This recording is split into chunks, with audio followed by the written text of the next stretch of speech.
So I am so honored to be here with the one and only Monica James. Hi, Monica. Hi.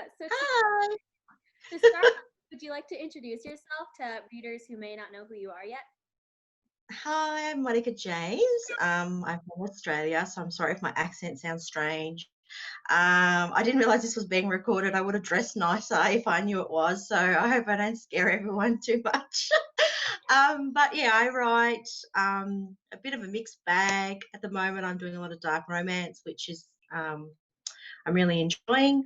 But I do write contemporary romance and romantic comedy as well. But I just kind of whatever I feel mood wise I write. So, but at the moment it's a bit dark at the moment. I don't know why. Everything's fine in my life, but it's just I feel like dark is my genre.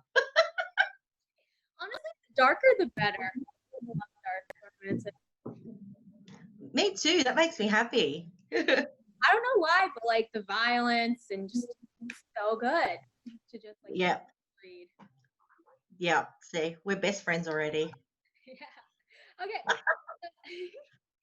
So, so before I actually go into the interview, I kind of like to do like a icebreaker kind of question just to break the tension if there was tension. Ooh, sexual tension. Okay. Okay. So the icebreaker question is you have to sing karaoke. What song would you Oh, pick? oh my lord.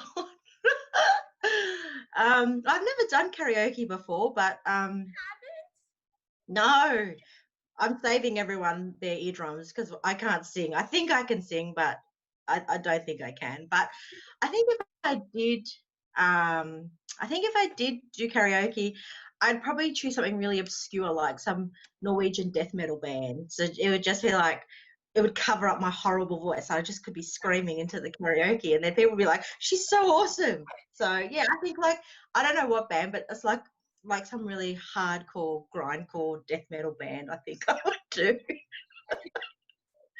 Always a good choice. I'd probably I probably choose like something dancing. Maybe like ABBA, something by ABBA probably because Yeah, that would be good. That would probably be the sensible answer, but I don't know the words. I could just be like, like just like pretend I did. exactly. Well, that's why the death metal, like Norwegian death metal, would work because that you don't know what they're saying, so you can like ad lib and pretend like you're a master at like death metal. Get really in there, do like the head and everything. Exactly, and then you could just like do all these like stage moves and like jump up and down. It'd be awesome. I can see it. I think this is going to be a trend. Yeah. Oh yeah, definitely. Okay. Our first question is, why did you choose to be an author as a career? Um, I don't know. I don't think it really, I think it kind of chose me, to be honest with you. So I've always loved to read. That was my number one. That was my number one. I began as a reader, which I think we all kind of start out as being. And when I was young, I was never good at math or sport, but reading and English was like my go-to. Give me a book and I would just like own that, in an hour. I would be reading like, Spot and all these like books, but yeah, I definitely started out with like my love for reading, and then I went to university, which is college, I guess for you guys, and I did like a degree in English, and so I hated it after like studying English. It was like taking your passion and actually making it a career as such was just like, oh, I don't want to do this anymore. So I ended up going to school. I'm a physiotherapist. So, yeah, so I did that. And then I moved away from where I live now to this coastal town. And I don't really watch much TV and I got pretty bored. So I thought I'm just going to write a book because I had this idea in my head. And then that was 2013, and that was my first book, which was I Surrender. So I don't really have like a magical story. It's just like it just kind of fell onto me, I guess. I wish I could have like some awesome story, but it's pretty boring. I think it's good. I think it's very realistic. Like started off really, really loving books and started reading books. So I totally get your point. But I have to ask, what's the book or like book series that got you into reading a lot? Look, I love Virginia Andrews. So like Flowers in the Attic is my ultimate book. Like I've read that book so many times, and I love Anne Rice and I love Stephen King. So they're my three authors that I read when I was younger, which is probably not appropriate for like a 13-year-old reading Flowers in the Attic, but I loved it. I loved kind of the surprise element, and I loved how dark it was for that era when she wrote that book. It was just it was really taboo like back then to write like what happened in that story.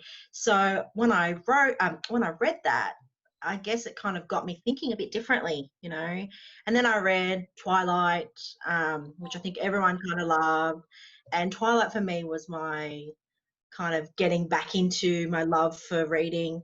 And yeah, I think but in regards to like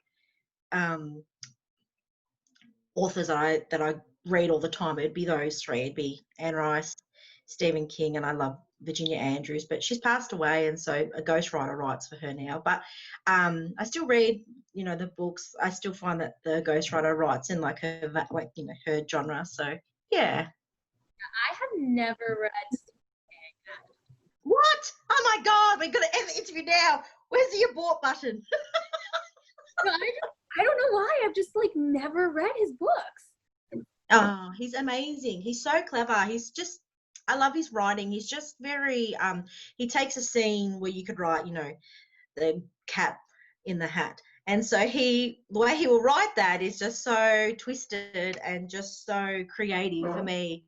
It's inspiring. Like I read his stuff and I'm just so inspired by his imagination and creativity. And he's funny as well, so, which I like. He did. Yeah, he writes a lot of horror stories. He does. He writes. He's written Ear to Carry. He's written heaps. So he's just clever. I just find his imagination, and even now, I find that authors can't match his imagination. I feel like he's just really in an element of his own. I think. Read his books now. Definitely do it. So after your success with some of your books, how would you say your life has changed? Like with Bad Saint and that whole series. Like everyday life, or like writing. Life in general. Like, do you get up earlier? Do you have Definitely not. Judging how late I am to our meeting, no, definitely not. No, look, my life hasn't changed. It's pretty boring, I guess. Like, I suppose I get to travel a lot, which is obviously I'm so blessed to be able to travel around the world and meet readers from all parts of the world. That's probably the only thing that's really changed, to be honest with you, is just kind of the traveling aspect. But I'm pretty boring. I mean, I don't really do much. I write and then hang out with my dogs and cats. So Hey, those are the life. exactly. Not much. He's the easiest dog. Oh, hi, puppy. I can't see you, but hi. Yeah. I'll show you a picture later, but he is. I love it. His name's definitely fits. Oh, I love it. So along the same lines, how would you describe your writing process? Like, do you have a certain number of words you use? Like, you try to get today, like, do you try to get to like 5,000, or it kind of just comes and goes? Every time I get this question, I think I really need to make something up so I sound like I know what I'm doing. But no, I have no process. It's just sit down and hope for the best. Yeah. If you had like a thought or something, you could be writing that like scene or chapter and then just like have nothing the next day? Correct. So like I'll give you an example. So with the Devils Crowne Part One, so that book was not supposed to be written. So I wrote the Bad Sane trilogy, ending that series. And it was such a grueling series for me. It was just like really emotionally taxing. It was like my first kind of dark romance. So for me, I thought I'm happy with it. I'm going to leave it. And then everyone was in love with this character who was the villain, which is awesome because I love villains. So I was like, good, I've done a good job. So yeah, and then I wrote his book, but his book was difficult for me to write because I didn't actually have a storyline for him. So I had to really think quite extensively to how I wanted his story to go. So that for me was a hard book to write because I would have like ideas, but piecing them all together for me was the hard part. But I'm happy with the way it turned out. But then other books, I suppose, I do have like a plot in my head, and then I'll kind of brainstorm and then go from there. But I don't have like a word limit that I write daily. I do write every day though, like even if it's 100 words. I think as an author, you have to write every day. Otherwise, you just don't know what's going on with the character. You're like, oh yeah, Ralph, and then the next chapter his name's like Ronald, so you have to really kind of stay in sync with the characters. So yeah, no, I don't really have a process, but I do write every day, and I do actually write. I write in sequence. I don't write chapter 1 and then chapter 18. I have to write in sequence. So I know some authors are great. They're like, I'm feeling like I want to write a sex scene today, and they're like, smash it out. And I'm like, what? Why are you doing that? That just ruins the flow. So no, I do write in sequence, but I don't have like a method as such. Yeah. Yeah, I feel like sometimes that can be like the best writing you could ever create, kind of. I kind of like freeballing it. It's like walking into your office with no underwear and no bra. It's like, just go for it. It. It's fine. Exactly. So do you ever use experience as inspiration in your writing? Um, I probably don't use people. I probably don't use personal experience, but I do like to visit places that I write about. So for me, actually writing in a location for me is really inspiring. The funny thing is though, is that the Devil's Crowne's set in Russia, and I've never been to Russia before, so I had to watch like a lot of YouTube videos on Russia. I've been on a boat, but I hate water. Like I hate sitting on a boat. I get seasick really bad. So I was watching all these yacht videos, like trying not to vomit when I'm watching it, like what the parts of the boat's called. So that was really out of my element because normally when I write books, I like to kind of go to the place that I'm writing about. So a lot of my books are set in New York because I love New York. And yeah. So yeah, I think not personal experience, but definitely places that I visited. I do like to kind of bring that into the storyline. Yeah. Yeah, that's people's names as inspiration. So Oh, sorry. That's not exciting. No, you didn't tell me any winning lotto combination numbers. don't I wish my password to my phone is please. Okay, hang on a second.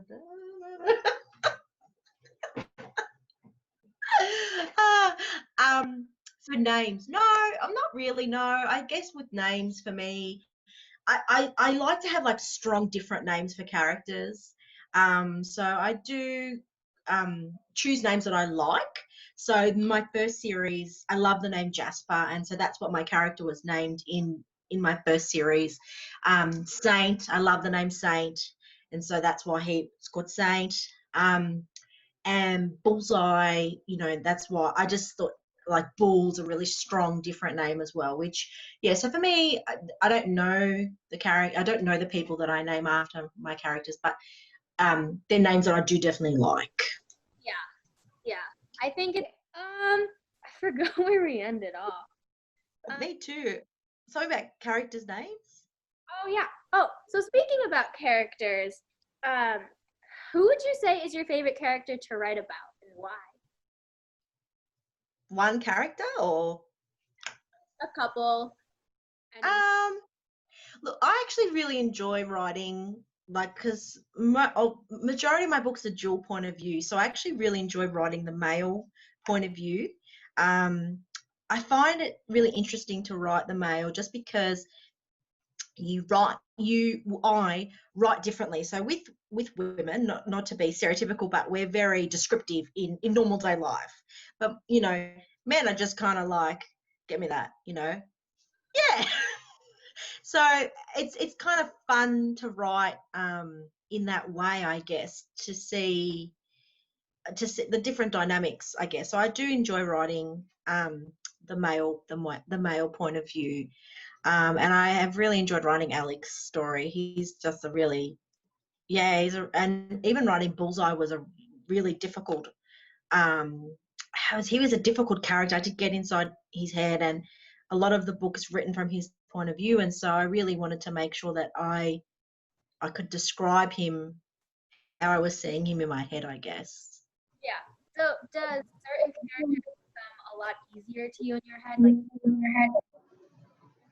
Oh no, I can't hear you again. You told me something secretive again. I know it. Every time you're telling me like the mysteries of the world, it cuts off. Can you hear me now? Yes. I told you my Amazon password just then. Oh my God, I could have bought so many books. For yourself. What is going on? It's Zoom hates me. That's what it is. Technology hates me. Technology hates me too.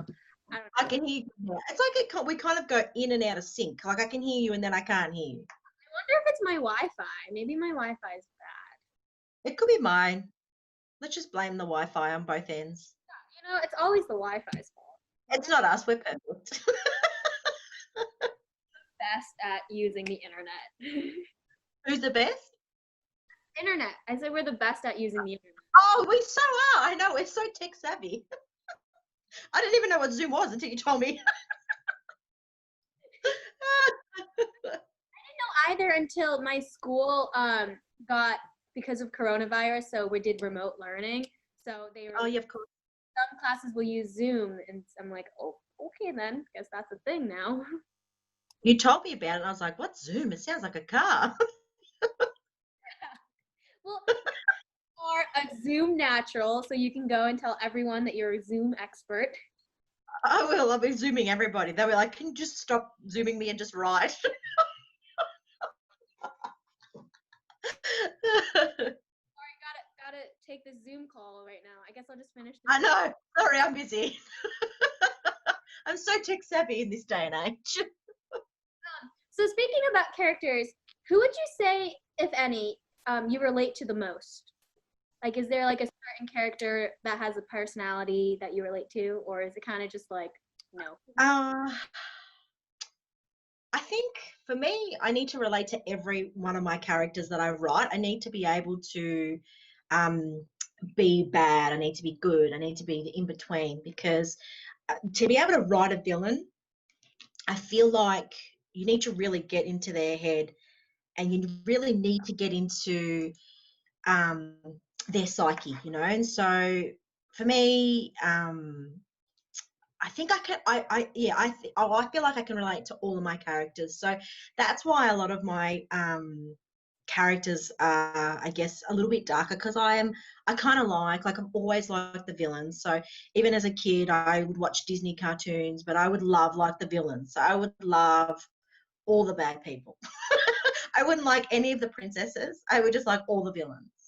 And so I think for me, I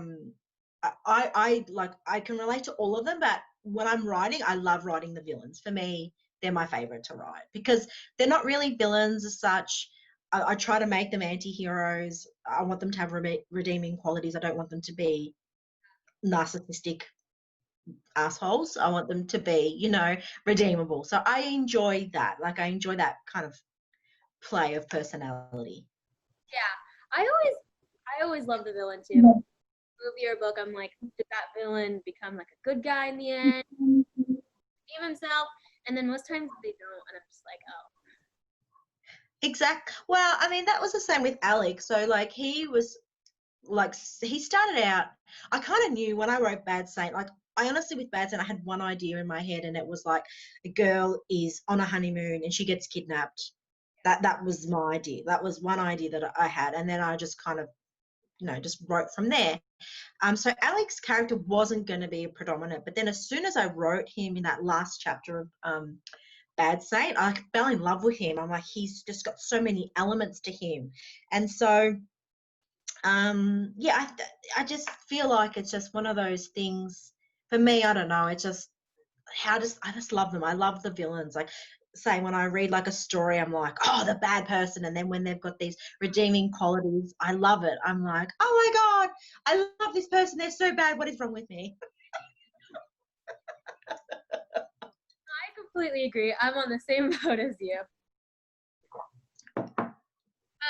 So you have a new release coming out on Tuesday, July 20th. Yes, very good. That, how would you describe the Devil's Crown Part One in 3 to 5 words? 3 to 5 words. Like dark, dirty, mindfuck. That's 4.